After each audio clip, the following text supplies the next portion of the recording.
Hello, good evening. Welcome, everybody. My name is Ana Elena Gonzalez, and I am the head of the Center for Mexican Studies of the National Autonomous University of Mexico in the United Kingdom. I am very pleased to welcome you today. And first, I would like to introduce some words by Javier Calderón, who is in charge of the UK Mexican Art Society. Javier. Hello.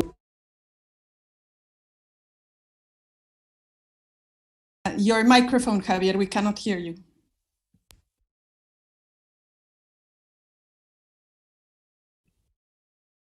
Hello.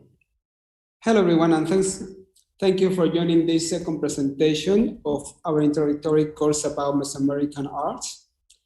I just wanted to reiterate the importance of this type of presentations, as this year we commemorate 500 years of the beginning of the colonial times, the defeat of the Aztecs, so 500 years where things changed, and unfortunately many things were erased, were buried. And the important thing about this course is that after 500 years, we know much more than before, and I think it's very important that we know exactly more about the achievements and of this civilization, and that we can also understand it more in the present. So please follow the course, and also Ana Elena will tell you more about what she's got in the coming months, which is really exciting to know about what UNAM-UK is preparing here. And so keep following the course, join us again. But what I want to tell you about is, please visit the UK Mexican Art Society, visit our website, follow us on social media. We really want you to recommend the work we do, and we also need your support. So if there's any chance or any way that you know that anyone would be interested to support the UK Mexican Art Society, please do visit the website, contact us in any of our channels, because we are about to start a very exciting second half of the year with a very exciting program. We have a lot of interesting things, exhibitions and events coming up. So, but we still need your support, and so we need you to participate in one way or another. And so please remember UK Mexican Art Society, and please stay with us, visit us, and soon we will have lots of exciting news to share with you. Thanks very much, Ana Elena. Thanks very much, Angelica, and thanks everyone for joining today. And I hope you enjoyed this lecture.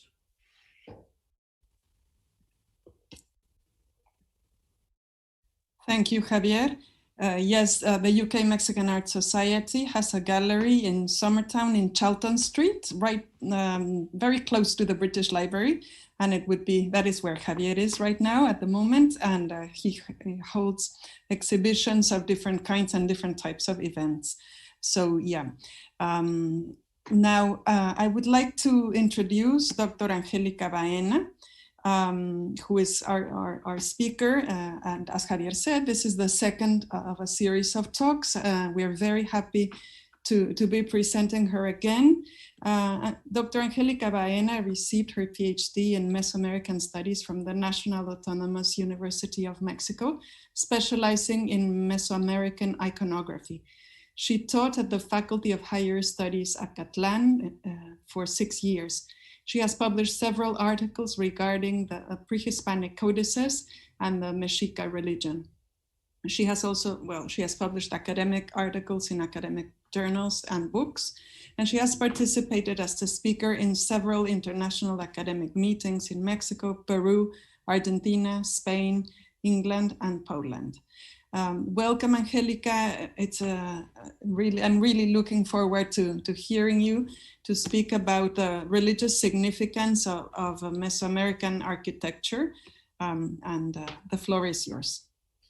Thank you very much, Ana Elena, and thank you very much, Javier, and everybody that joined us today. I would like to share my screen, if that's possible.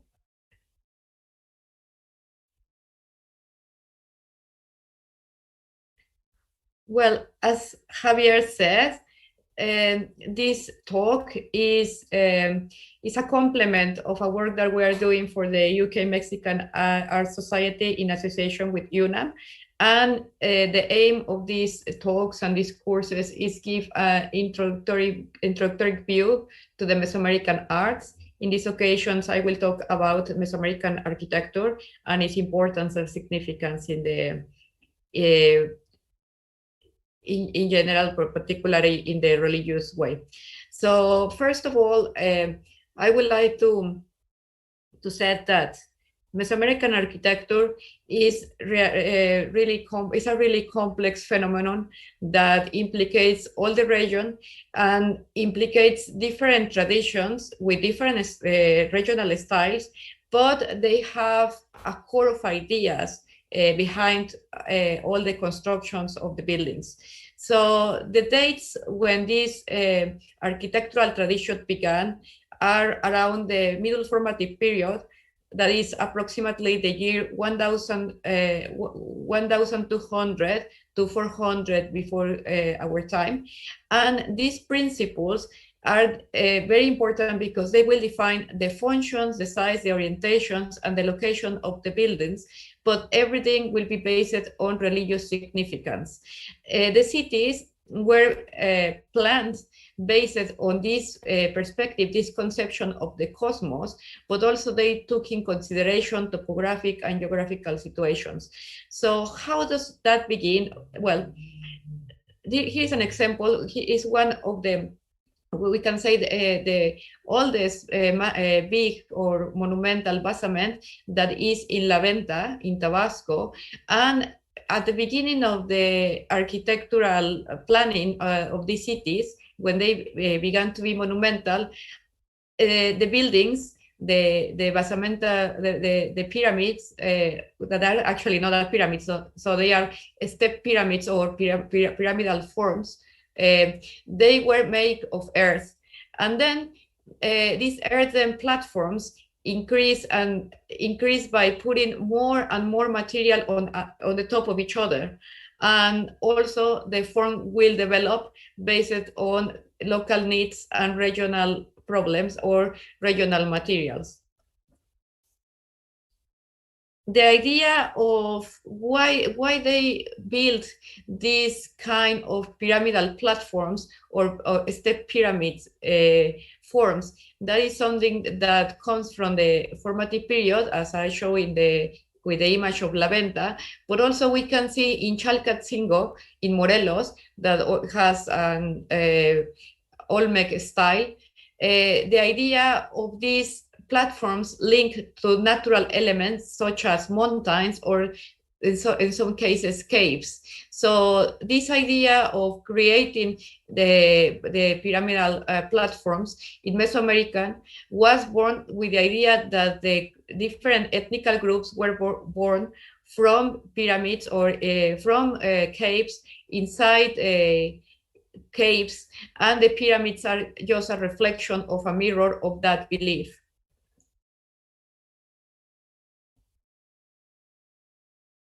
Some of the religious principles that are very important in this architecture in Mesoamerica is the presence of the calendar. The calendar in Mesoamerica is very complex, and actually it was not just one calendar. They have multiple calendars, but the two basic ones, or the two basic counts that they have was the religious calendar or divinatory calendar of 260 days and the 365 days that will be the closest to a solar year. With that two basic calendars, it's like a cycle or a cyclical round that will begin. This will interact in different ways and will make subdivisions or major groups. So the buildings are really orientated based also in the principles of the calendars, particularly as the archastronomists have discovered the calendar of 260 days, as I will explain in a moment. The landscape is very important also, because the landscape was used not just to mirror the city, or the city was not just a mirror of the landscape, but also the calendar, the landscape functioned like a calendar mirror. So what I'm trying to say is the observation of the sun. They used to observe the sun and also use the mountains as a horizon calendar in order to make the calculations to plan and develop ritual activities. So the orientation and the symmetry are both linked to the city with like a cosmogram. So the city is orientated and is planned as a cosmogram, where the city is at the center of the universe, or the center of the cosmos, and the four directions are parts of the subdivision of this this planification, and that will make like the city itself like a cosmogram. And it's very interesting also that these cities were made to last because they were important, and they were made to represent that this city in particular, or that ethnic group, were located at the center of the cosmos, but also the cities were abandoned. They were left behind, and other cities were built after that. So that is part as well of the cyclical conception of time, where cities have a lifespan that is not made to last forever, because the gods will require that new cities are built and the location change. And that could explain also part of the conception of pilgrimage and migrations in Mesoamerica. So it's a constant that the archaeologists have found, that the cities are built, they have a lifespan, a long lifespan normally, then flourish during a period of time, and then they are abandoned in the way that they are not centers of power anymore. Maybe some people stay in that cities, but that doesn't mean that that city will carry the same prestige or the same local power and influence, and therefore new cities arise and develop. So the calendars are very important because, as I explained, part of the orientation of the cities are based not just in the astronomical observations, but also in the calendar of 260 days. So this is an example of the Codex Borgia, and here we have the Codex Madrid, where the god is located at the center, the god of the fire, and the world is subdivided. It has 4 divisions. So the center will be like the axis of the moon, or axis mundi, the axis of the world, and it will project to the other directions where other gods and other creatures and other animals inhabit. Here we have some of the days. So all this subdivision of the spatial division is also a time division. So it's linked, the space and time, and you cannot think separately in terms of Mesoamerican space-time of the cities. And part of the interesting characteristics of some of the cities is these alignments, or this orientation that, for instance, the 2 days that are very important in Etzna, in Teotihuacan, and also in Chichen Itza are around the 26th of April and August 14. So normally we will expect that just the equinox or solstice are the most important days in order to have observations of a game of shadows casting on the basamental pyramids. But these dates are associated with the calendar of 260 days because it's a separation, a separation of days between one particular position of the sun, then it has happened 52 days, then other 52 days, that it will make in total 104, and the time will begin again to cast the same kind of games of light and shadows after 260 days. So these subdivisions of time in 104, 260, 52 is part of the numerical beliefs and the calendral knowledge. So it's something unique to Mesoamerica that respond to beliefs that is regarding the region of the buildings could be associated with the same principles, the same religious principles. The landscape is also very important, because the landscape in Mesoamerica is really rich. There are a lot of local varieties. This is an example of some footage of different regions, not just Mesoamerica, but to have an idea. One of the most important things in Mesoamerica, as I told you, is this idea that the mountains and the caves are connected with the origins of life. So since the beginning of the time, these mountains and these caves will have this religious importance.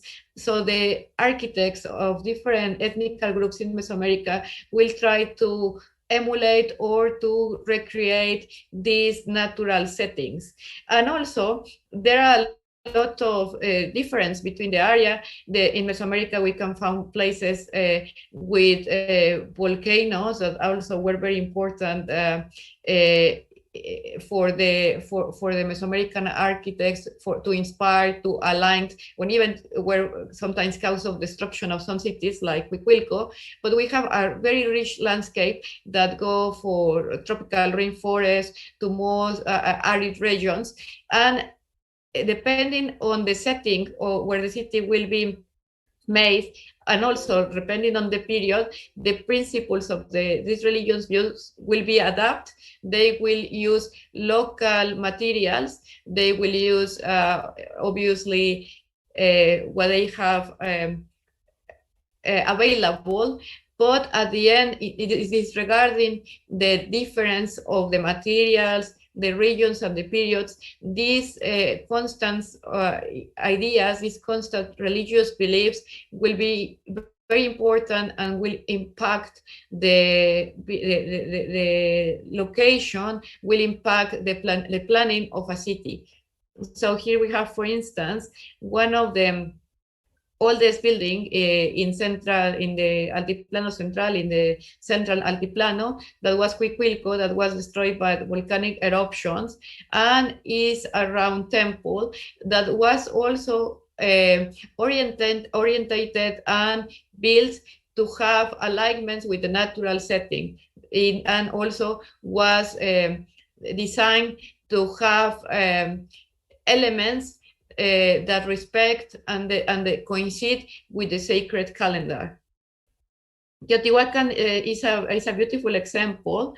We have here the image of the Moon Pyramid, and we have behind it the Cerro Gordo. So we can see also that the step pyramid is linked with the natural setting, and this will have a very important influence in other architectural features that will appear on the city, that I will explain further. And this is the Xitle volcano, what remains of the Xitle volcano that destroyed the city of Huicuilco. No?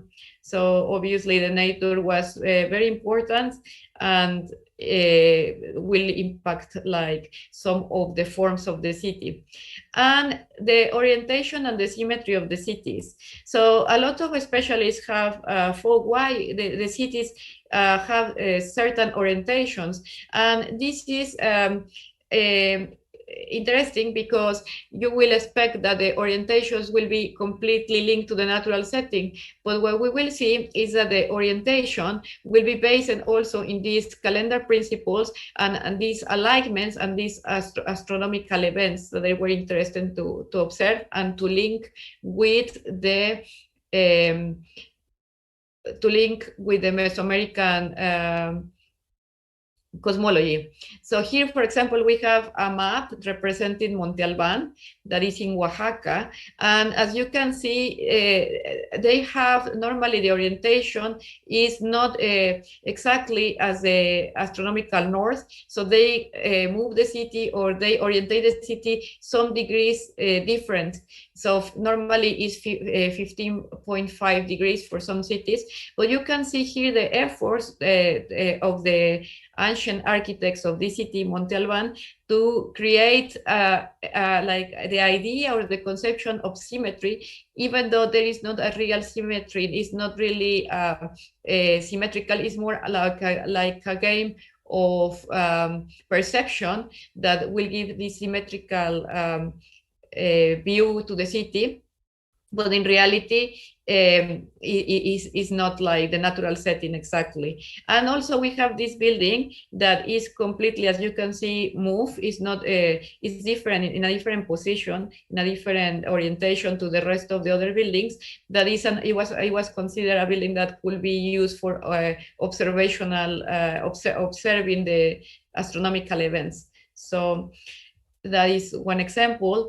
And we have as well the cities divided by axes to represent this idea of the cosmogram, as we saw in the Codex Borgia or in the Codex Madrid, this idea of an axis mundi, of a center of the universe, and a division in 4 parts, or quadripartite of the city. We can see here in Teotihuacan that the city is divided by an axis that is north-south, and also divide west-east. And in that way, the city has these elements of the basic religious conception of the cosmos, done in different ways in both cases, but with the same kind of principles.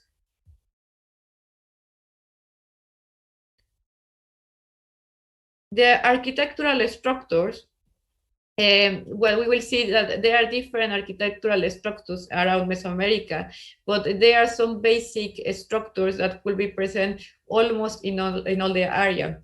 So monumental architectural buildings will respond to local variants, local materials, and as well the setting, the natural setting.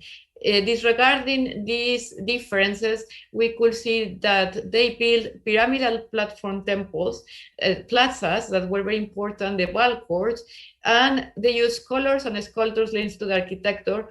And we will see that the examples are different depending on the region. So the most basic and the most popular architectural building that we know all from Mesoamerica is the step pyramids.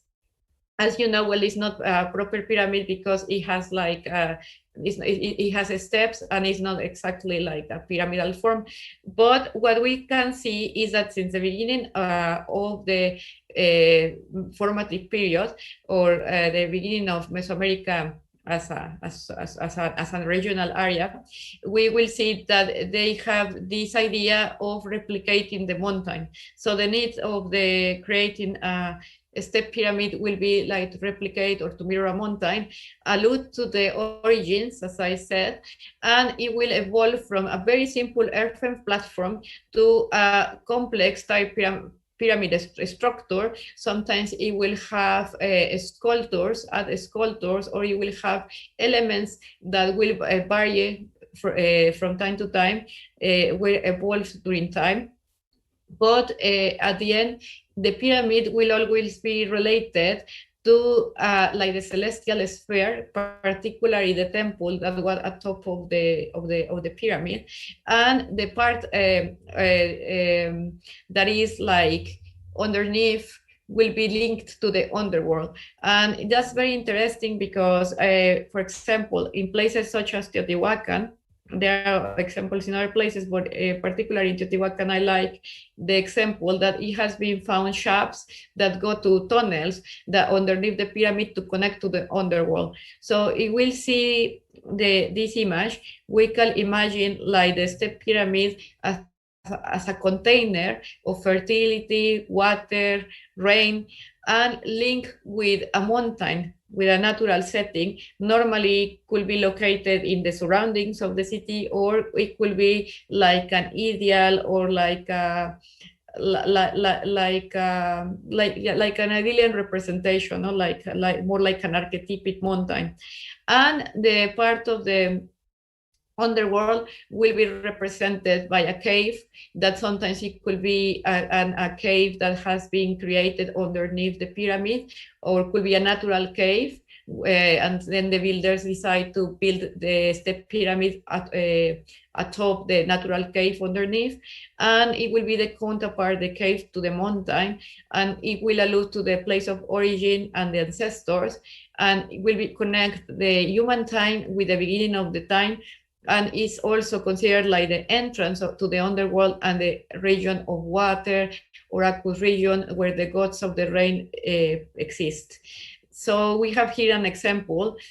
This example is interesting because it comes from Olmec times. It's a mountain, it's called El Manatí, and in that mountain, since 1700 before our time, the Olmecs were depositing or giving offerings into the mountain, into bodies of water, and they give these offerings to ask for fertility and to hold different ceremonies. So this mountain is very important, El Manatí. It has been found different objects, wood embossed, and also it has been found jades and rubber balls, etc. So they began to worship the mountain. But with time, the architects decide to build cities that will recreate this mountain. So the rulers of different ethnical groups decide not just to give these offerings to the mountains, but also generate their own mountain that is linked to their ethnical identity. And we can see this idea of the mountain here. This is Cholula, Puebla. This is the widest pyramid of the world. At the moment, as you can see, well, it's not so much left. After the Spanish conquest, it was more or less destroyed. And here we have atop a church. But as you can see, well, what is left is a massive mountain. No? It's like the core, or like the form of the pyramid that is now like a massive mountain. So I think this example shows us what they really tried to portray, like to do when they were building these step pyramids. The plazas were also very important because these step pyramids function normally as temples. So at top of the pyramid will hold the priest will hold a ceremony. It will be a very difficult access, restrict access for the population. Just the members of the priesthood and elite or the rulers will have the opportunity to be in these step pyramids temples atop.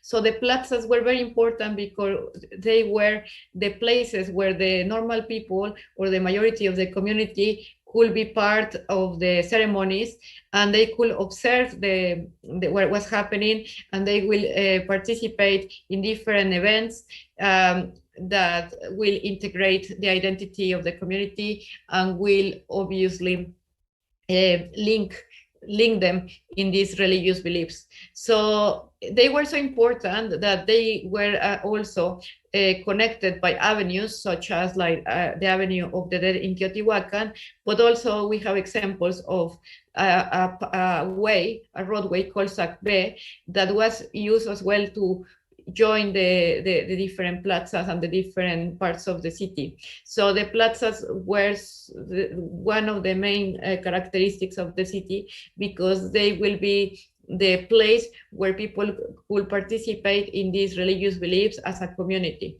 and be observants of what was possible to see from the temples. Also in Mesoamerica, we have the ball court that is very important because it's present in Mesoamerica from really early times. We have one of the most ancient ball courts, or the ancient ball court that has been found has been discovered in Chiapas. And we can see that this practice was almost in all the region. It's a ritual practice, but it's also a sport, and it has been evidence that they practice it also for recreation purpose, sport, or also they could use the ball court to sort out disputes that they could have. But the most important thing about the ball court is as well the religious meaning, because it represents a cosmic battle among celestial bodies. So it's the fight of the light against the dark in some ways, no? The night and the day. And it will have temporal and regional variants. So normally the ball court could have different shapes, being the eye shape the most common in all the area.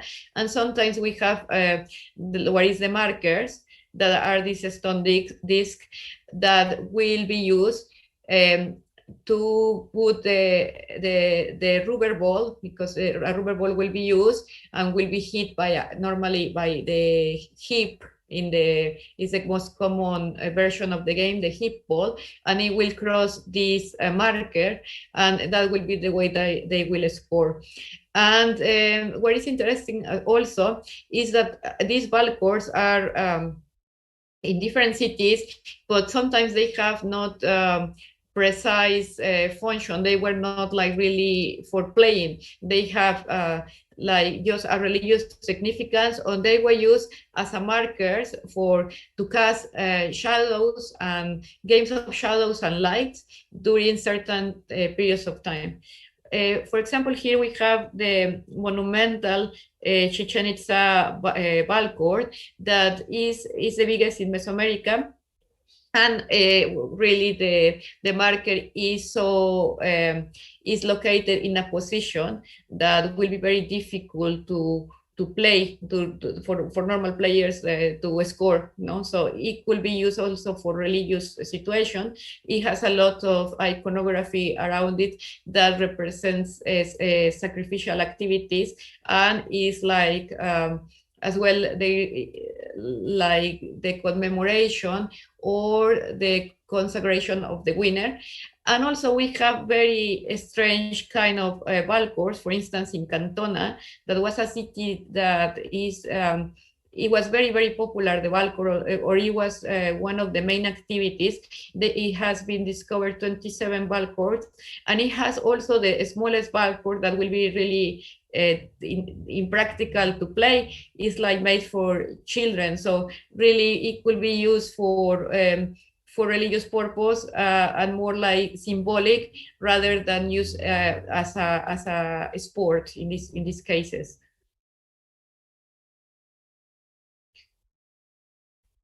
Also, what is important in Mesoamerica are the residential compounds or palas.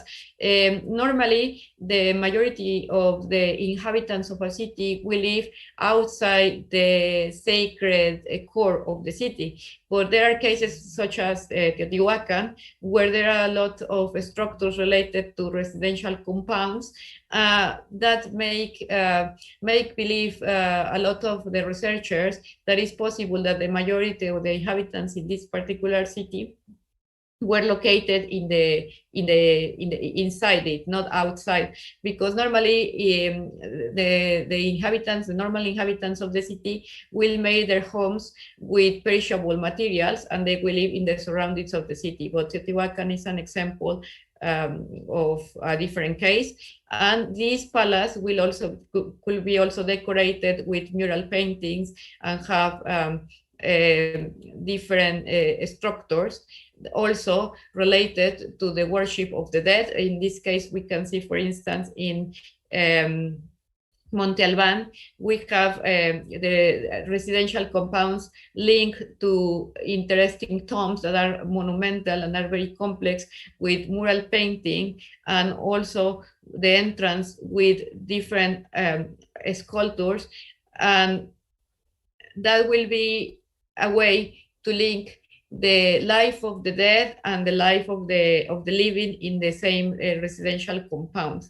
So as you can see, the pyramids, the step pyramids, were built to connect with the origins of time, with the ancestors. Also the caves were the same, they have the same significance, but we can see in the residential compounds that the place of the living and the place of the dead as well join together. So that's a constant.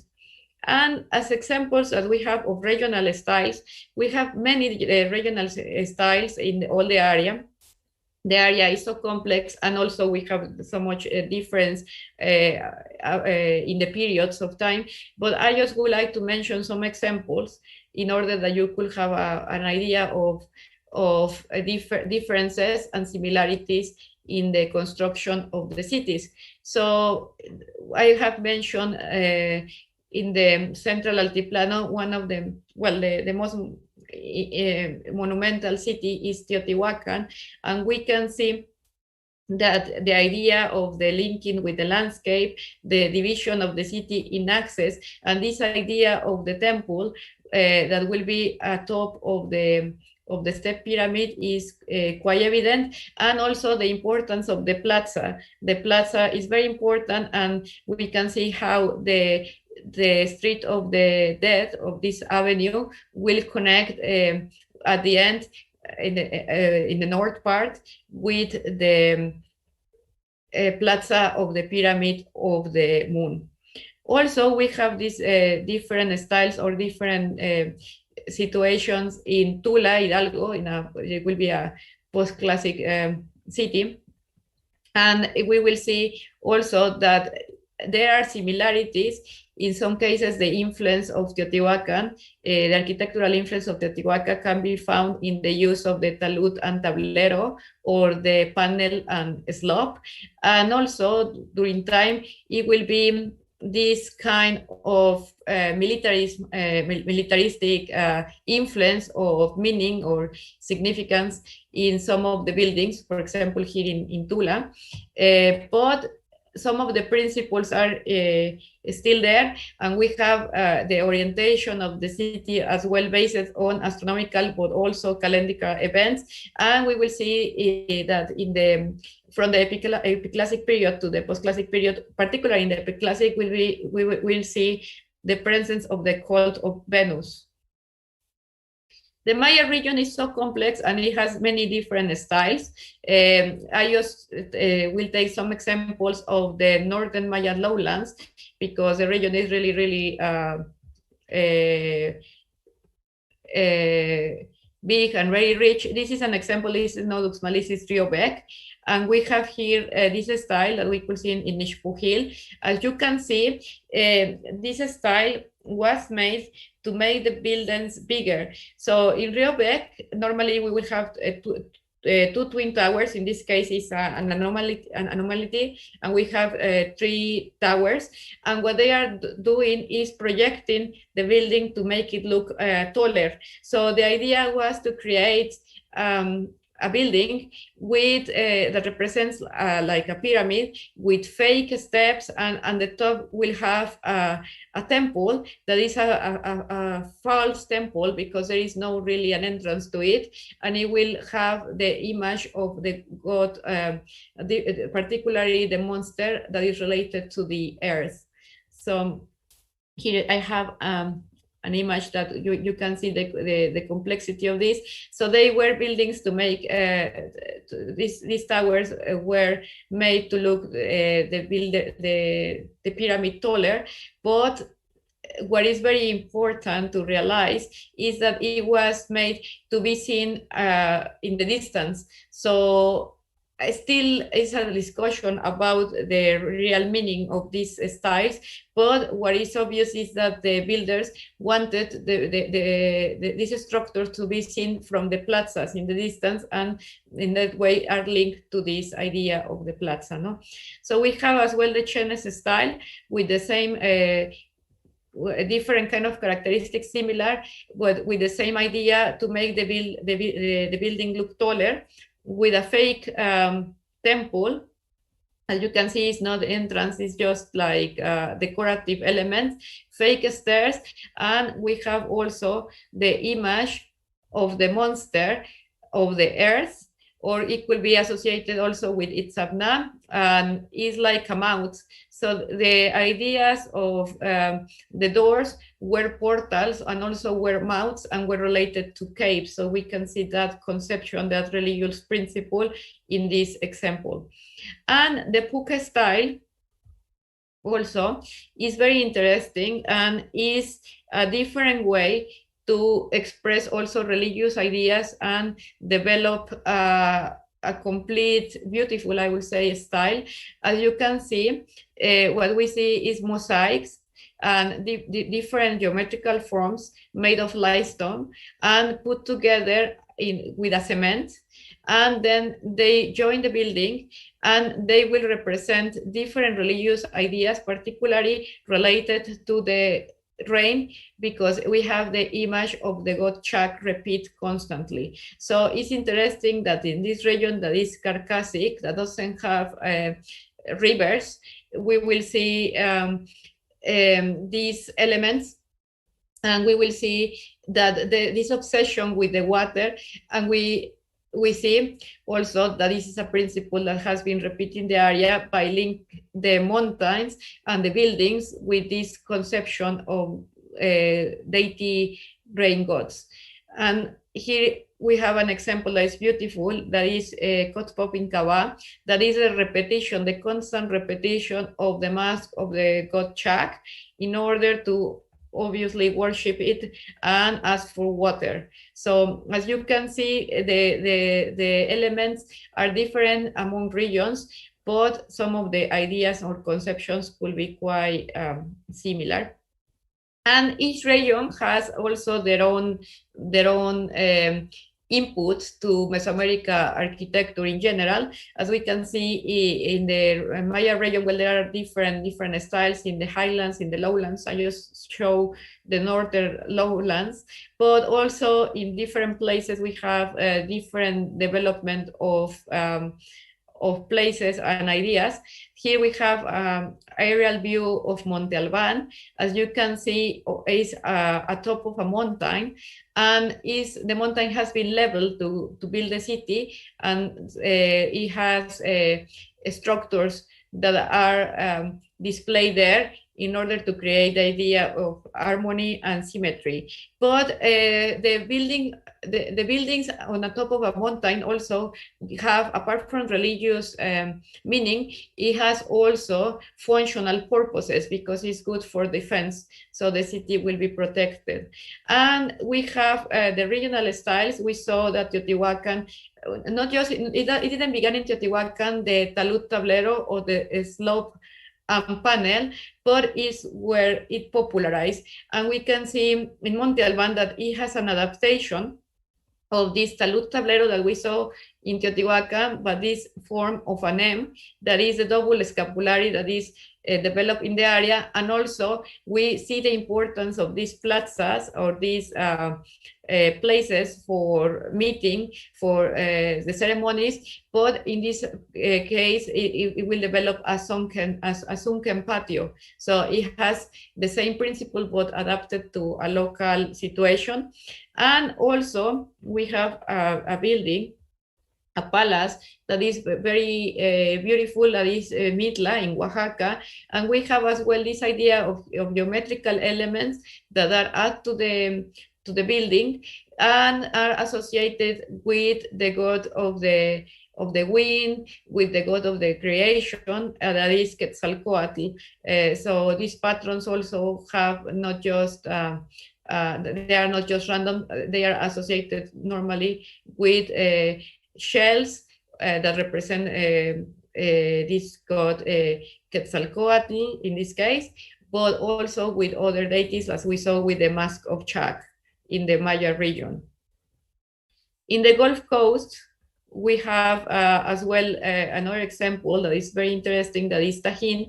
As you can see, we have again the step pyramid elements, but the local needs of the city, or the architects of the city, will add elements that are unique to them. The most important element are the niche and also the flying cornice.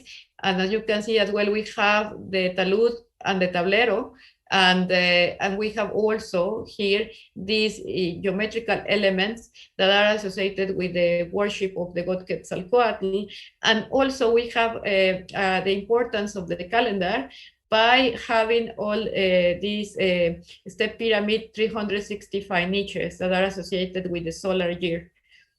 And we have here another building from Tajín. As you can see again, the architectonical elements that came from Teotihuacan, that is the talud tablero, but also the flying cornice, and also this geometrical representation, the Xilcalcoliuqui, that is this element that is associated also with the worship of the god that in Nahuatl is called Quetzalcoatl, and Hecatl, that is the god of the wind. And as we can see, all these ideas came from the very ancient times in the formative period, and we can see one example of that in Chalcancingo, particularly in this monument, in this relief called the King of El Rey. And I can show you better the draw, because it's easier to observe. And we can see this idea that is a person that is associated, or could be a ruler, or is associated with deities of the water or deities of the rain inside a cave.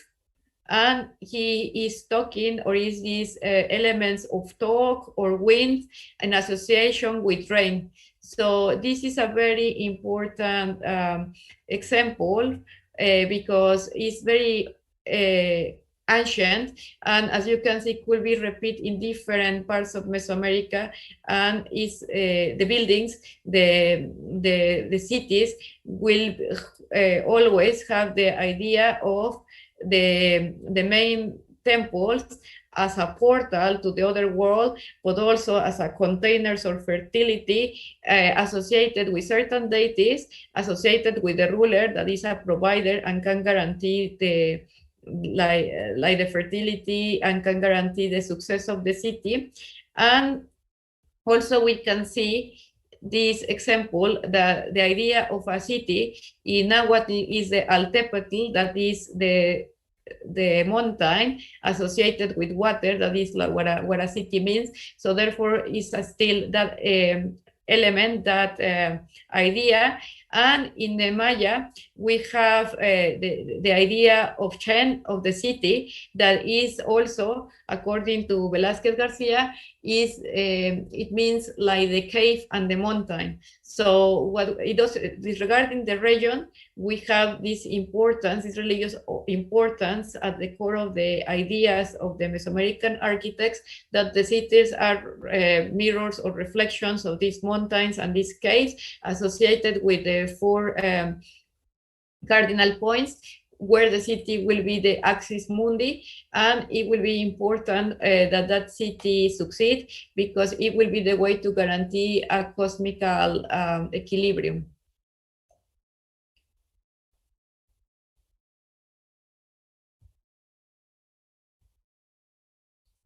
And well, that's all for my part. Thank you very much. And I don't know if there is any question. I will put the image of the bibliography if someone is interested in reading more about the topic.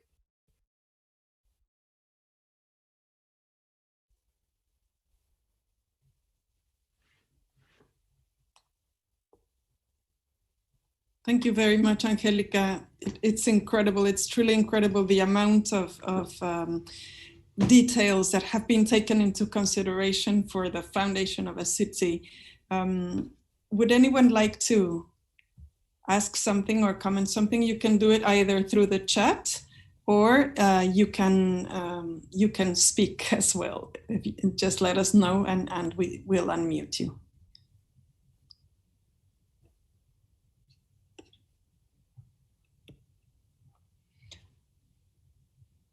I was wondering, Angelica, can you tell us a little bit more about the 260 days, these cycles, because there were the 52-day cycles, the 104, and then from 104 to 260, how do we go about, and then to the 360 or 365-day cycle, please?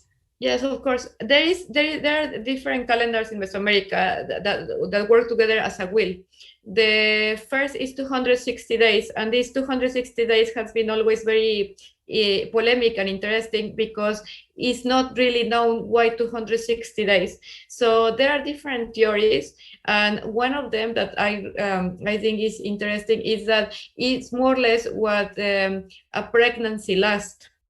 So these 260 days could be associated with a pregnancy, but also, as the archaeoastronomers have found out, is associated with gains of distance that they make for astronomical observations. So the 260 days calendar was known at Tzolk'in in Maya or Tonalpowali among the Nahuas. And it was used to make predictions about your life. It's a divinatorial calendar, and it could be subdivided as well. So the days could be subdivided in groups of 4 or groups of 5, and that will make different kind of divisions in this calendar. And then it will compaginate with the calendar of 365 days after 52 years. So it will have to pass 52 years, and then this calendar, the Tonalpowali and the Xihuitl, or the 365 days calendar, will join together, and they will make a complete cycle. That's the reason the 52 is important, because it's what will be like a century. So 52 years has an importance because it's when these two calendars join together, but also the groups of 52 days, 65 days, 104, they are like sacred numbers that could begin used just on days, or also could be a group of years. So for example, it could be a group of 104 years, and it will be linked with the cycle of Venus also. So it's quite complex in some ways. Yes, Angelica, we have a few questions in the chat box. So they are asking, were there any structures particularly associated with women? This is Karen who is asking this. With women? Uh-huh. Well, some structures could be in some ways linked to women. For example, with deities, with female deities, it could be associated with female deities. And we have, for example, in Tantoc, in San Luis Potosí, in La Huasteca, the remains of a city that has a carving that is linked to a female deity. So some structures, some could be linked to the female part of the cosmos, and also sometimes the link is in different ways. For example, we have some cities, particularly in the central Altiplano. I'm thinking, for example, in Tenayuca, they have a wall of snakes that is called the Coatepantli, and the Coatl, the serpent, the snake, is associated also with women. So in some ways, some of the buildings could have associations with femininity or with female deities, depending on the area and the temporality. Okay, thank you. Claire is asking, the idea of pyramid mirroring the underworld cave, do you see it developing as they build higher, or do they dig deeper? Yeah, that's a very, very, very interesting question. And well, in some ways you could have both. So in some ways they build higher, obviously, because it was a way to commemorate, to clausure a temple. So the idea was, you have a structure, a platform, and then you close that the function, the time of that structure is finished, and you will make it grand, and by building atop of it, and you will have an offering, to clausure the structure and commemorate the new one. And then the idea was to make the temple, the pyramid, bigger and bigger in the way that you will be more connected with the sun, and also you will show the power of that city. But about the digging, the cave also, there are examples, as I was mentioning, in some examples they dig caves. So if some step pyramids were built atop of a natural cave, but also they built a very, very deep shaft, for example, in the temple of Quetzalcoatl, and then they built a shaft, and then underneath, really deep, they will recreate the image of the underworld. So also the cave not just has to be like digging, it could be the representation of the cave could be by the door, like we can see in the examples of the Maya, because it's like a mouth of the monster of the earth, and then you enter, you penetrate in the cave. So that could be different games to, or different ways to do it. Wonderful. Gabriel Porras, good to hear about you, Gabriel. Wonderful. He says, why were cities abandoned at all after all that wonderful, meticulous work? That is one of the mysteries that is hard to understand for us. Yeah, I agree. It's very difficult, and it's a constant that we see, for example, and when we have the city abandoned and also destruction like burns.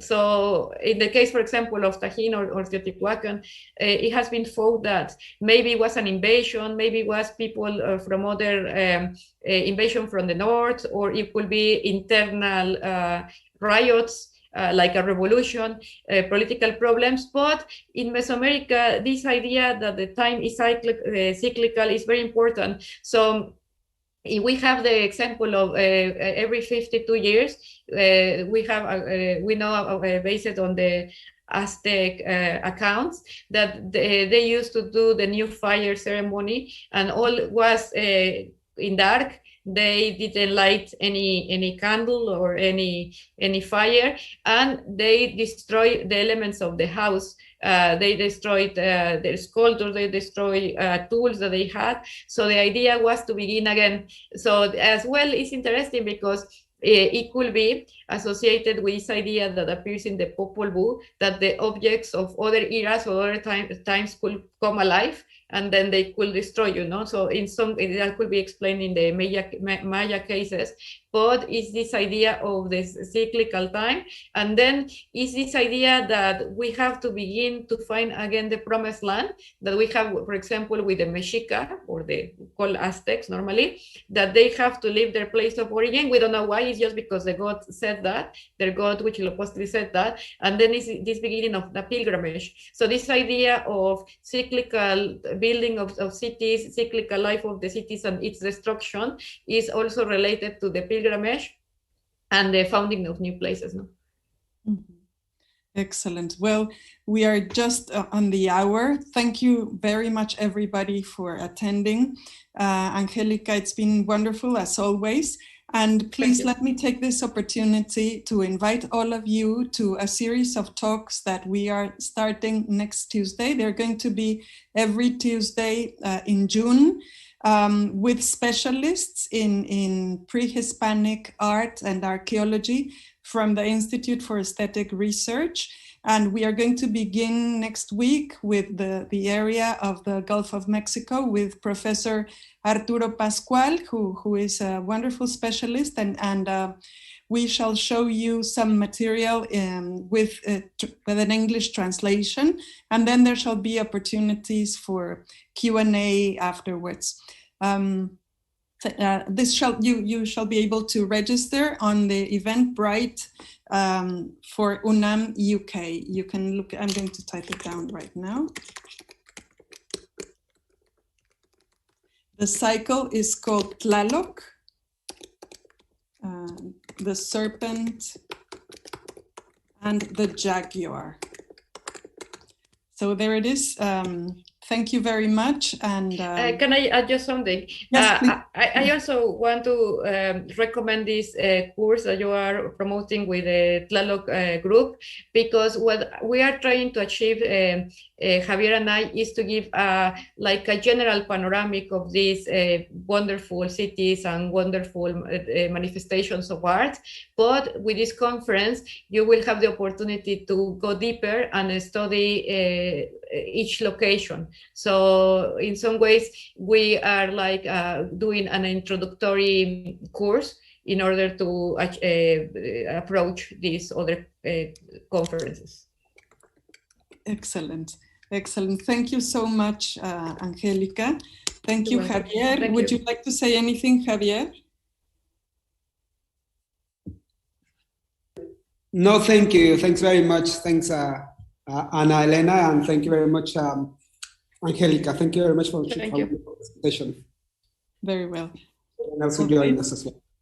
Well, thank you. I hope to see you all very soon. Thank you very much. Thank you very much to everyone. Angelica, can you wait a few minutes, and Javier perhaps? Mm-hmm.